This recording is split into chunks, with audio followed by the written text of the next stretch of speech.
안녕하세요. 작년까지 결혼 생활을 하던 올해 30살 먹은 여자입니다. 잡은 고기한테 밥 안 준다는 말이 괜히 있는 말이 아닌 것 같네요. 결혼 후 돌변한 남편과 저를 공짜 식모로 알고 부려먹으려고 하던 시댁과 이별하고 혼자가 되었네요. 이혼한 것에 대해 저는 단 한 번도 후회를 한 적이 없고 오히려 이전보다 잘 지내고 있어요. 어쩌다가 이런 사연을 전하는 곳을 알게 되어서 저도 제 이야기 한번 보태볼까 해서 이렇게 저희 이야기를 적어봅니다. 남편은 궁합도 안 본다는 4살 차이였습니다. 남편이나 저나 둘 다 취직해서 어느 정도 자리 잡고 일하고 있을 때 만났어요. 저는 연봉 3천 정도를 벌고 있었고 남편은 4천으로 저보다 벌이가 좋았습니다. 연애 기간은 1년이 조금 넘은 정도로 그렇게 긴 편이 아니에요. 결혼이라는 걸 생각해 본 적도 없는데 대뜸 남편이 먼저 청혼을 해왔습니다. 그때 남편이 결혼을 위해 자기가 모아놓은 돈이나 기타 여러 가지를 이야기해줬는데 모아놓은 돈은 1억 정도로 저랑 비슷한 편이었어요. 결혼 이야기가 오고 간다면 그 전에 어떤 뉘앙스라도 보여주면서 저도 마음의 준비를 할 시간을 줬으면 좋았겠는데 정말 그런 신호도 없이 대뜸 결혼 이야기를 꺼내니 많이 당황했습니다. 연애한 기간이 짧았지만 남편은 벌이도 괜찮고 생각하는 것도 건강해서 저도 막연하게 결혼을 한다면 이 사람과 하지 않겠나? 하는 생각을 가지고 있기는 했거든요. 그래도 조금 꺼려지는 게 있었는데 저는 결혼을 한다면 좀 더 상대방에 대한 걸 알고 하고 싶었었어요. 그도 그럴 것이 저희 어머니가 고생하는 것만 보고 자라와서 그런지 그런 게 더 심했어요. 저희 아버지는 둘째인데 오지랖이 무지하게 넓어서 나중 가서는 큰아빠 집에서 제사도 가져오고 전업주부셨던 어머니 생각은 물어보지도 않고 고모네 자식들을 집으로 데려와서는 어머니께 보라고 하신 적도 있어요.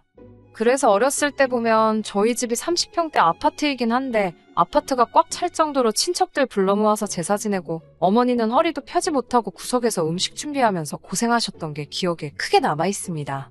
나중에 가서는 아버지가 할머니까지 모시고 살겠다고 드는 바람에 그제서야 어머니가 참다 폭발해서 이제 애들도 다 컸고 자기도 어려울 거 없다고 그냥 이혼하자고 한마디 쏘아붙이는 바람에 겨우겨우 어머니도 어머니의 삶을 찾으셨어요. 그때 어머니가 제사도 다시 큰아버지네 집으로 돌려줬고요. 어머니가 이혼 이야기 하면서 성질 부리신 이후부터는 아버지도 어머니 눈치 보고 어머니한테 찍소리도 못하게 되었습니다. 그때부터 저녁 식사 후에 설거지까지 나서서 하시고 청소기같이 본인이 할 수 있는 집안일은 직접 하도록 바뀌셨고요.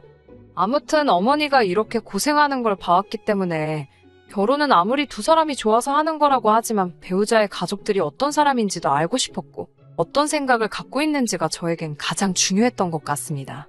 그런데 남편의 가족들과 아무런 교류 한 번 없었던 상황인데 제가 아무리 남편에 대한 이미지가 좋다고 한들 결혼하자는 말에 손쉽게 알겠다, 싫다 대답을 할 수가 없었어요.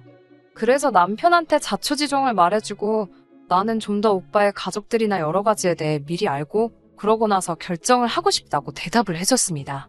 그냥 차라리 거절을 했을 걸 자초지종을 말해준 덕분에 괜히 사기 결혼을 했다는 마음을 갖고 이렇게 살아갈 줄은 몰랐지요. 인사드리러 처음 시댁에 찾아갔을 때 시누며 시부모님 모두 저를 반갑게 맞이해 주셨습니다. 처음 봤는데도 마치 오랜 가족의 일원인 것처럼 허물없이 대해주셨어요. 남편이 어느 정도 제 상황을 말씀을 드린 건지 우리 집은 제사도 안 지낸다는 말을 계속해서 하셨거든요.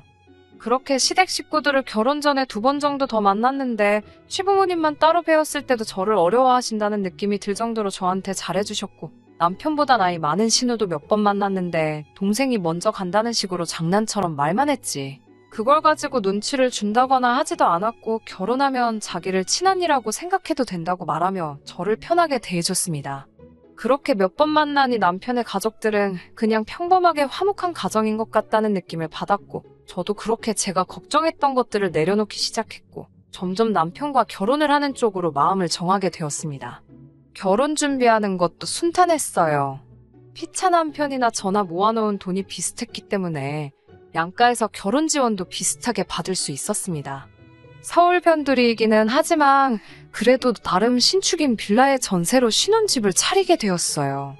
아파트로 가고는 싶었지만 돈이 조금 모자라서 괜히 대출까지 받아 꾸역꾸역 맞춰 들어가 사느니 거기서 딱 5년만 참고 살면서 맞벌이하며 돈을 모아서 5년 뒤에는 대출을 끼고 서울에 아파트를 구하던지 아니면 외곽으로 나가서 신도시권의 삶의 터전을 잡던지 하기로 결정을 했습니다. 이상적인 결혼 생활까지는 아니더라도 나름 행복하게 잘 살 자신이 있었거든요. 결혼하고 나서도 초반에 신혼생활 하면서 정말 깨가 쏟아졌다 자부할 정도로 사이좋게 잘 지내고 있었는데 결혼하고 나서 맞는 첫 명절인 추석 때부터 뭔가 잘못되고 있다는 생각을 받게 되었어요. 제사를 안 지내는 건 이미 결혼 전부터 시댁에서 강조하던 일이었으니 크게 걱정하지는 않았습니다. 그런데 추석인데도 꼭두 새벽까진 아니지만 너무 이른 아침부터 오라고 하시더라고요. 시댁에 일찍 도착한 만큼 친정에 일찍 갈 수 있지 않겠나? 그렇게 하루 만에 양가 다 방문하고 그냥 추석 연휴는 집에서 남편과 둘이 편하게 쉬면 되겠다 하는 생각을 하고 있었거든요. 그런데 시댁에 도착했더니 이미 제가 도착하기 전부터 아주 제삿날을 방불케 할 정도로 세팅을 다 끝내놓으셨더군요. 시댁 문이 열리고 나서 제 눈에 들어온 진풍경에 입이 다물어지지가 않더라고요. 문을 열자마자부터 바닥에 신문지를 잔뜩 깔아져 있었고 그 앞에 서 계시던 시어머니가 마치 저를 기다리기라도 했다는 듯이 얼른 와서 저보고 거들라 하시더군요. 차라리 음식 준비를 도와야 하니 일찍 오라고 미리 말씀이라도 해주셨으면 옷도 아끼는 옷으로 차려입고 가지 않았을 텐데요. 음식하는 것 정도야 도와드릴 수 있습니다. 어려운 게 아니니까요. 그런데 음흉하게 그런 사실들을 숨겨와서는 저보고 하는 게 당연히 해야 할 일이라는 식으로 나오는 게 기분이 썩 좋지가 않았어요. 신우가 갑자기 제 손을 잡아 끌더니 자기 방으로 데리고 와서는 자기가 입는 편한 옷이라고 꺼내주더군요. 저는 그게 나름 저를 위한 배려라고 생각해서 이 집안에 신우 말고는 믿을 사람이 없겠다 감동까지 하려던 차에 말 한마디 보태면서 초를 치더라고요. 비싼 옷 입고 오면 일 안 시킬 줄 알았냐고 하면서 얼른 이걸로 갈아입고 옆에 가서 어머님을 도우라고 명령하듯 말하더라고요. 신우가 잘 때 입는 건지 뭐 할 때 입는 건지 모르겠는 후줄근한 옷으로 갈아입고 나와서는 솔직히 멘붕이 와서 이게 뭐 하는 짓인가 하는 생각을 하고 있던 찰나에 남편이 우리 밥도 안 먹고 아침부터 온 건데 벌써부터 일을 시키냐며 밥부터 먹고 하자고 하더군요. 그나마 남편이 제 편을 들어주는 거라 생각했습니다. 그런데 그건 저희 착각이었어요. 남편도 그렇지만 시댁 식구들도 밥을 허겁지겁 엄청 빠르게 하는 편이더군요. 저는 시간을 들여서 꼭꼭 씹어먹는 편이라 많이 느린 편이고요. 제가 식사를 반도 끝내지 않았을 때 남편을 포함한 시댁 식구들 모두 식사가 끝나 있었고 하나같이 다 제가 먹고 있는 걸 보고 있더라고요. 괜히 시선이 느껴지니 밥이 입으로 넘어가는지 코로 넘어가는지 모르겠어서 저도 허겁지겁 식사를 하게 되었습니다. 제가 먹은 빈 그릇을 들고 어머님께 이건 싱크대에 담둬두면 되는 거냐고 했더니 어머님은 곧바로 어이가 없다는 듯한 반응을 보이며 너는 네 먹은 것만 치우려고 그러냐 하시더군요. 그게 무슨 뜻인가 이해가 안 가는 와중이었는데 신우가 먼저 자리에서 벌떡 일어나더니 방으로 들어갔어요. 그리고 남편과 아버님은 무슨 약속이라도 한 듯이 소파에 앉아 TV 채널을 이리저리 돌리기 시작했고요. 그제서야 알았습니다. 뒷정리를 저보고 하라고 하는 말이라는 걸요. 분위기상 저도 모르게 설거지를 하기 시작했는데 하면서 화가 나기 시작하고 하란다고 하고 있는 제 자신한테 열이 받기 시작했어요. 시댁에서 시부모님 대신해서 집안일 정도는 할 수 있습니다. 하지만 다르다고 하잖아요. 남편까지 포함해서 온 가족이 뒷정리는 당연히 제 몫이라는 듯한 액션을 보이니 솔직히 기분이 많이 나빴습니다. 그냥 아무 말 없이 시작하셨으면 저도 당연히 마음 편히 앉아있을 수도 없고 뭐라도 도와드렸을 텐데 말이에요. 거기에 전 부치는 것부터 해서 결혼 전에 저에게 보여줬던 모습과는 180도 다른 모습을 보여주고 계시니 조금 어이도 없는 상황이기도 했습니다. 설거지하면서 열이 받기 시작하니 일부러 그런 건 아닌데 집중이 안 돼서 그랬나.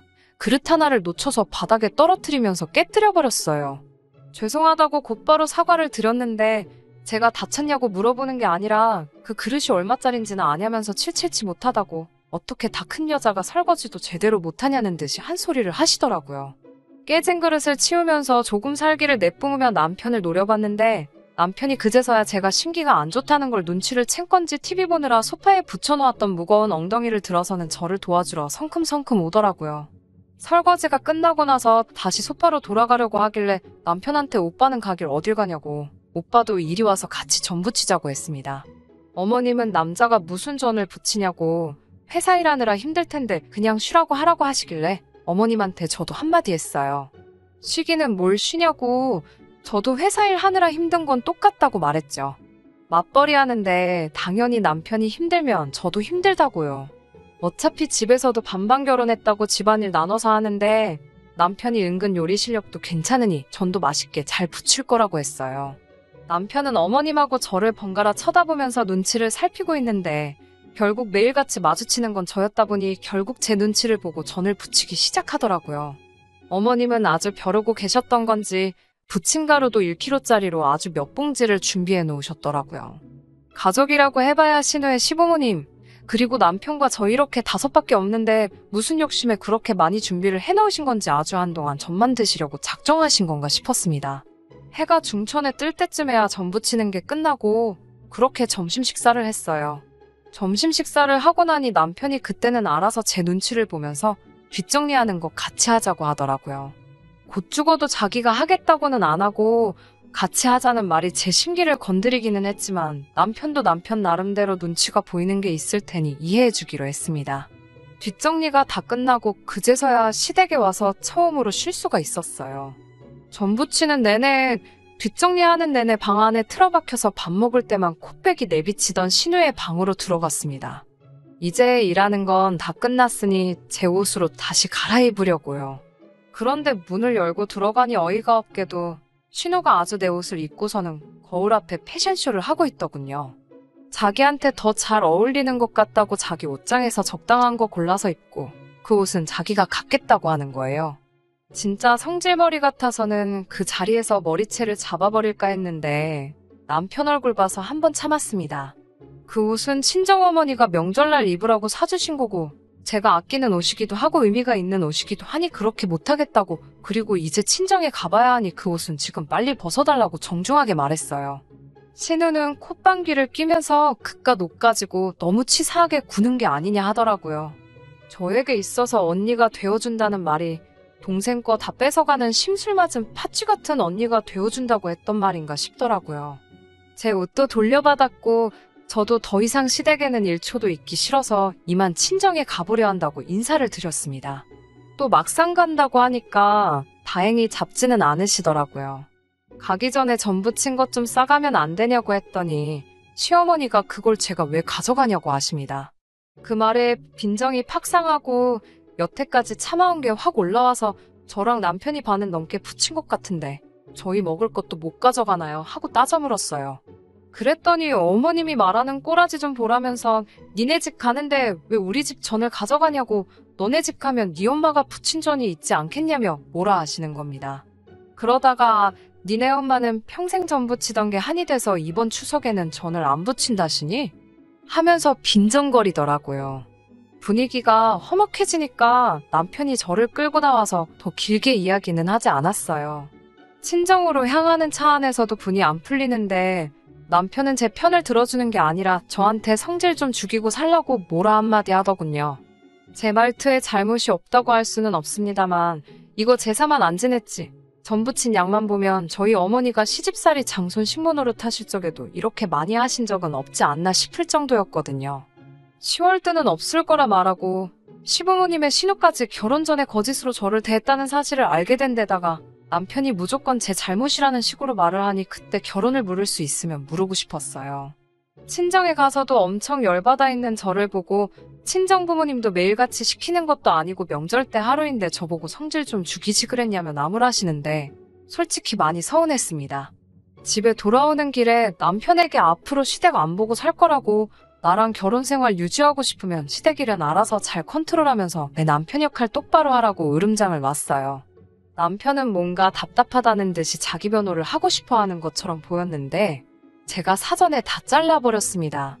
남편은 결국에 알겠다고 대답했고 그래서 한동안 시댁하고는 마주치는 일 없이 지내게 되었어요. 그렇게 바로 얼마 전까지 오게 되었네요. 연을 끊고 사는 건 아니었고 되도록 안 보고 살기로 한 것이었기 때문에 적당히 해야 할 도리 정도는 하고 살았습니다. 차츰 시간이 지나기 시작하니 저도 그때 났던 화가 많이 가라앉기도 했고 무엇보다 남편이 가족들을 그리워하는 듯한 모습을 몇 번 보인 적이 있어서 저도 마음이 살짝 안 좋기도 했어요. 저 때문에 가족들하고 멀어졌다는 느낌을 받으니 부담감마저 생기더라고요. 그렇게 시댁을 멀리하고 지내는 동안 신우도 결혼을 했는데 신우 결혼식에도 남편 혼자만 다녀왔었거든요. 그때쯤 저도 정말 너무했다는 생각이 들어서 저도 조금씩 마음을 열기로 결정했습니다. 그래서 얼마 전에 있던 신우 신혼집 집들이에 저도 같이 가겠다고 결정을 했어요. 무엇보다 남편이 이제 다시 마음을 열기 시작한 저희 모습에 기뻐하는 모습을 보니 그동안 저도 너무 남편을 사지로 몰았던 게 아닌가 하는 생각에 미안함마저 들기 시작했어요. 그리고 제가 이만큼까지 액션을 취했으니 당연히 시댁도 제가 어떤 생각을 갖고 어느 정도까지 행동할 수 있는지 알았을 거라 생각을 했고 또다시 저에게 그런 갑질은 시키지 않을 거라고 생각을 했어요. 하지만 그게 아니었네요. 어머님은 이미 그때부터 저희 태도에 화가 많이 나 있으셨고 저를 어떻게든 굴복시키려고 벼르고 계셨나 봐요. 신우집들이라고 해서 출발을 했는데 남편이 운전하는 차가 점점 익숙한 길로 움직이기 시작했어요. 도착을 하고 나니 시부모님이 사시는 아파트더라고요. 그래서 신우가 시부모님과 같은 아파트에 신혼집을 구한 건가 생각을 했습니다. 시부모님 집으로 들어가는 걸 보고는 그게 아니라는 생각을 했지만 저는 그게 남편이 시부모님도 모시고 신우집으로 향하려는가 보다 생각했지 그런 꿍꿍이가 있을 거라고는 생각도 못했네요. 시댁에 들어가니 어머님은 저를 쳐다도 보지 않으시고는 후딱 와서 앞치마 메고 음식 준비를 도우라는 겁니다. 신우 집들이를 가는데 무슨 음식을 준비하느냐 물었더니 바쁜 애들한테 무슨 음식 준비까지 시키냐고 우리가 음식을 해갈 거라 했다고 하십니다. 아무리 제가 마음을 열기로 했다고 해도 그게 시모가 시키는 대로 하겠다는 말은 아니잖아요. 다시 평범한 관계로 돌아갈 수 있게 저도 노력하겠다고 하는 말이었는데 시모도 남편도 제가 다시 마음의 문을 열겠다고 하는 말이 이 집 식모로 살겠으니 마음껏 부려먹어주세요 라고 이해를 한 게 아닌가 싶었습니다. 그래서 제가 신우 집들이 음식 해주러 마음의 문을 연 게 아니라고 그 길로 문을 박차고 나오니 남편이 따라 나와서 알겠다고 하면서 저를 설득하더라고요. 자기도 부모님을 함께 모시고 가려고 온 거지 음식을 준비시킬 계획인 줄 몰랐다 하면서 어머니는 자기가 잘 설득을 해올 테니 차에 가서 기다리라고 하더군요. 그렇게 차에서 한 30분 정도를 있으니 남편이 저 멀리서 시부모님과 함께 내려오더라고요. 어떻게 설득을 한 건지는 모르겠지만 차에서 신우집으로 가는 내내 저한테 말 한마디 없으셨습니다. 아예 아무 말도 안 했으면 차라리 나았겠는데 저를 그냥 없는 사람 취급하면서 남편과 시부모님 셋이서만 제가 모를 만한 이야기들을 골라서 하시더군요. 크게 신경이 쓰이지는 않았습니다. 아마도 또다시 이번 집들이를 마지막으로 저는 또 한동안 시댁과는 같이 시간을 보낼 일이 없을 것이라는 확신이 생겼거든요. 신우도 신우의 남편도 예상한 시간보다 훨씬 일찍 그것도 빈손으로 도착한 우리를 보고는 적잖이 당황했을 겁니다. 엄마가 며느리 시켜서 음식을 해온다고 했는데 빈손으로 왔으니 신우도 어이가 없었겠죠. 저를 보고 눈을 흘기더니 인사도 없이 무시하며 지나쳐버리더군요. 아직도 그 눈빛이 잊혀지지가 않네요. 집들이라고 가족들 이리저리 데리고 다니면서 집 구경을 시켜주는데 저는 소파에 앉아있어도 본체만 채 자기들끼리 시시덕거리면서 좋아하더군요. 꺼다 놓은 보릿자루 마냥 자리만 지키고 있는데 솔직히 그냥 혼자 돌아가 버릴까도 생각했지만 딱 그날 하루만큼은 여태껏 날 위해 불편함을 감수했던 남편의 일련을 위해 참아주기로 했었습니다. 그런데 남편마저도 저한테 그럴 줄은 몰랐네요. 집 구경이 끝나고 신우가 근처에서 대충 주문한 배달 음식들로 집들이를 시작했어요. 식사가 끝나고 또 신우와 시어머니가 고집을 부리더군요. 이제는 아예 신우집 집들이상 뒷정리를 저보고 하라고 하더군요. 신우 남편은 이게 무슨 경우인가 하면서 자기가 치우겠다고 하는데 신우도 자기 남편한테 소리를 떽 지르면서 이참에 아주 교육을 확실히 해줘야겠다며 무조건 제가 해야 한다는 겁니다. 세상에, 신우 집들이의 음식도 며느리가 해가야 하고 뒷정리까지 제가 해야 한다고 생각하는 세상 어디에도 없는 개념에 웃음도 안 나더군요. 그래서 제가 신우한테 내가 왜 니네 집 집들이한 거 뒷정리를 해야 하냐며 소리를 질렀어요. 시어머니가 또 옆에서 저거 말하는 것 좀 보라고 하면서 남편을 나무라더군요. 작년 명절에 있었던 일까지 다시 끄집어내면서 아주 제가 집안 형제 사이부터 부모 자식 관계까지 다 이간질을 하고 있다는 식으로요. 저야 1년 가까이 이미 안 보고 살았기 때문에 두 번이 어려울 게 없었습니다. 남편이 안쓰럽긴 하겠지만 제 기분을 잘 살펴줬으니까요. 그런데 이번에는 남편도 저한테 한 소리를 하더군요. 뭐 어려운 부탁을 한 것도 아니고 며느리가 음식도 좀 할 수 있고 뒷정리도 도와줄 수 있는 거 아니냐면서 왜 멀쩡한 우리 가족을 시월드로 만드냐고 뭐라 하더군요. 남편한테 지금 니네 가족이 나한테 하는 행동들의 이상한 점을 하나도 못 느끼는 거냐고 했더니 1년 동안 연 끊고 살았던 거 하면 네가 조금만 참으면 되는 거였는데 가족관계 이상하게 만든 것도 사실이지 않냐. 마음을 열기로 했으면 당연히 해야 할 며느리들이 그런 것 좀 하면 되는 거지. 너는 뭐가 그렇게 불만이라서 꼭 그렇게 멀쩡하게 마음씨 좋은 우리 가족들을 시월드로 만들어버려야 속이 후련한 거냐 저한테 성질을 부리더군요. 그래서 됐다 그랬어요. 여태까지 이 얼마 안 되는 결혼 생활 유지한 것도 다른 것 다 떠나서 어쨌든 너가 내 편이 되어주었기 때문인데 알고 봤더니 그런 생각을 가지고 있는 줄은 몰랐다고? 내가 숙이고 들어가 너네 집 식모살이 할 바에야 그냥 이혼하고 말겠다고 하고 자리를 박차고 나왔어요. 시댁의 갑질이 어느 정도 파탄의 원인이 되어서 이혼하는데 큰 어려움은 없었어요. 얼마 되지도 않는 돈이지만 위자료도 청구할 수 있었네요. 그 얼마 되도 않는 위자료를 받은 것보다 그 더러운 본 모습을 숨기고 저를 가족의 일원으로 받아준다 하면서 식모 노릇을 시키려고 한 집구석하고 영원히 이별하게 된 것이 속이 더 후련하네요. 집들이 날 있었던 게 신우 남편한테도 조금 영향이 있었던 것 같아요. 그렇게 저한테는 며느리 도리를 강요하더니 남이 집 며느리가 된 신우한테는 그렇게 하지 않았나 봐요. 오히려 사위 덕 좀 보겠다는 식으로 명절이며 뭐며 빈손으로 찾아온 신우 남편한테 그렇게 눈치를 주면서 돈을 뜯어내려고 했나 봅니다. 돈으로 효도하는 게 사위가 할 도리라면서 말이죠. 그런데 신우 남편은 이미 결혼한 지 얼마 되지 않아서 제가 시댁 식구들한테 겪은 것들을 봐왔기 때문에 이거 말도 안 되는 집구석에 잘못 걸렸다는 걸 금방 눈치를 챘는지 신우 남편도 신우에게 이혼장을 집어던졌고 그 집구석도 결국에는 이혼을 하게 되었다는 이야기를 들었네요. 내로남불 지자식들은 소중하고 남의 집 사람들한테만 도리 운운하며 어떻게든 한몫 챙겨보려던 집구석이니 아무래도 그 집구석은 평생 가도 며느리나 사위를 얻지 못할 거예요. 저도 저지만 신우 남편도 그렇게 탈출하게 돼서 다행이라는 말을 전해주고 싶네요. 요즘 결혼은 필수가 아닌 선택이라는 말이 괜히 있는 게 아닌 것 같아요. 뉴스에서는 인구 감소 운운하면서 결혼을 장려하고 있기는 하지만 결혼하기 전보다 결혼 후에 불행한 삶을 살게 된다면 굳이 애써 결혼을 해야 할 필요는 없다고 생각합니다. 요즘 이혼은 흠도 아니라고 하니 굳이 그런 지옥에 발을 담근 채 빼지 못하고 참고 사는 게 아니라 저도 한번 실패한 경험을 거울 삼아 다음에 만날 사람은 제가 처음부터 원하던 서로를 동등하게 생각해줄 좋은 사람을 만나 다시 행복한 삶을 살고 싶어요. 끝까지 들어주셔서 감사합니다. 오늘의 사연은 여기까지입니다. 구독과 좋아요, 알람 설정 부탁드리고 더 좋은 사연으로 다시 찾아뵙겠습니다. 감사합니다.